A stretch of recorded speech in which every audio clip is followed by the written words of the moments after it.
pentingnya mudik ini dimaknai tidak hanya soal teknis, tapi dimaknai dua hal sekaligus.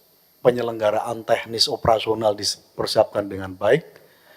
Yang kedua adalah membaca dengan cermat tren atau kecenderungan para pemudik kita dari tahun ke tahun yang punya pola yang sudah sangat berbeda sekali. Dulu kalau kita mudik itu kira-kira ada semacam kewajiban moral melaksanakan sholat Idul Fitrinya di kampung. Jadi kalau nggak di sana itu kira-kira nggak absah. Perasaan kita juga merasa kira-kira kurang, kira-kira begitu. Nah, tren hari ini kita rasakan betul bahwa beban moral itu sudah tidak ada lagi. Orang harus melaksanakan sholat Idul Fitri di kampungnya masing-masing. Karena itu bisa kita cek Pak Haris, pada hari H terjadi penumpukan kemacetan yang cukup luar biasa. Karena tidak ada one way juga, tapi tiba-tiba banyak perilaku pemudik kita yang pulangnya pas hari H setelah melaksanakan sholat di tempatnya masing-masing sebelum mudik.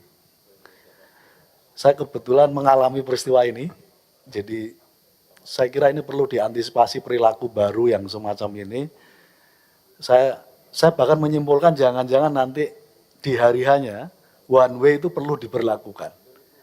Karena melihat pengalaman kemarin yang terjadi penumpukan dari Jakarta nyampe ke Cirebon hampir membutuhkan waktu 7 sampai 8 jam. Karena tidak ada one way waktu itu. Dan perilaku ini saya kira akan terus terjadi. Perubahan ini akan terus terjadi. Ini catatan saya yang non teknis yang saya kira bisa menjadi concern kita bersama. Yang kedua, saya apresiasi betul kebijakan soal WFA, Pak Menhub.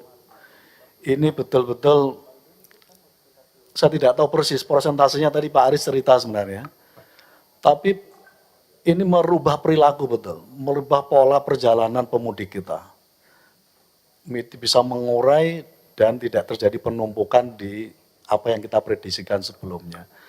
Nah, karena itu saya membayangkan WFA ini tidak hanya berlaku bagi ASN dan BUMN, mungkin tahun ke depan dengan konsolidasi yang baik bisa berlaku juga bagi pihak swasta. Artinya potensi untuk menekan terjadinya penumpukan di high season tertentu bisa kita kurangi. Jadi kira-kira akan meningkatkan prosentase betapa WFA ini kalau melebar sampai ke swasta akan semakin bagus dampaknya bagi tidak terjadinya kemacetan ke depan. Yang keempat, Bapak Ibu saya hormati, melalui forum yang baik ini, saya mengapil kepada kita semuanya, kalau sekiranya ini belum terlaksana, saya kira ini bisa menjadi niat kita sejak dari awal bahwa kita rekomendasikan bersama ke depan tahun 2024 pemudik dengan roda 2 kita stop. Dan pemerintah menyelenggarakan sepenuhnya supaya kalau tetap ingin bawa sepeda motor tapi tidak dinaiki, tapi dinaikkan ke fasilitasi yang diberikan oleh pemerintah. Butuh dihitung cermat memang Pak Menhub, Pak Menteri PU, tapi kalau ini jadi komitmen kita bersama tidak ada salahnya, karena sekali lagi nyawa yang melayang gara-gara ini hampir 80%, yang tahun ini mencapai hampir 500 itu, saya kira menjadi catatan penting kita, ini angka cukup besar, kita bisa bayangkan kalau yang meninggal seorang ayah, anaknya 5 atau 7, artinya hari-hari ini ada 5 sampai 7 anak yang tidak punya ayah karena kecelakaan. Saya kemarin melihat, saya kebetulan concern terkait dengan isu roda 2 yang melaksanakan mudik ini.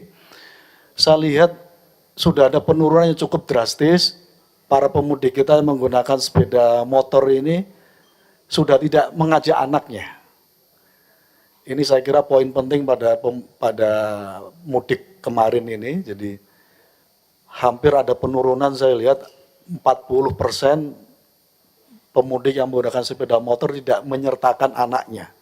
Saya kira ini poin penting Kalau ini bisa kita tingkatkan lagi sampai menyetop ke depan, tidak boleh ada yang mudik menggunakan sepeda motor, dengan cara difasilitasi, dibantu sepenuhnya melalui fasilitasi moda angkutan umum yang lain. Saya kira ini akan menjadi langkah terobosan yang baik bagi masa depan kita dalam rangka mengurai tingkat kecelakaan yang masih cukup relatif mengganggu kita bagi perjalanan mudik di masa-masa yang akan datang. Saya kira itu beberapa catatan yang bisa saya sampaikan.